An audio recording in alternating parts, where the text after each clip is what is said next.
खबर शामिल करते हैं टंडोवाला यार से। हज़रत किबला ख्वाजा अब्दुल मतीन चिश्ती सुलेमानी रहमतुल्लाह अलैह और हज़रत किबला गुलाम फरीद चिश्ती सुलेमानी रहमतुल्लाह अलैह का 25वां सालाना उर्स मुबारक अकीदत व एहतराम से मनाया गया। मज़ीद तफसीलात इस रिपोर्ट में।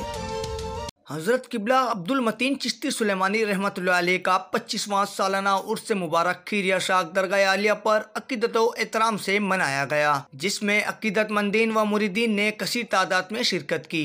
महफिल समा व उर्स मुबारक की क़यादत गद्दी नसीम किबला अब्दुल्ला चिश्ती सुलेमानी और गुलाम हुसैन चिश्ती सुलेमानी ने की। दरगाह शरीफ पर हज़ारों की तादाद में आवाम को लंगर आम भी किया जाता है, जबकि बाद नमाज मगरिब और बाद नमाज इशा महफिल नात और महफिल समा भी की जाती है। महफिल समा का आगाज तिलावत कुरान पाक और नात रसूल मकबूल सल्लल्लाहु अलैहि वसल्लम से किया गया, जिसके बाद सिंध के मशहूर कवालों ने कवाली भी पेश की।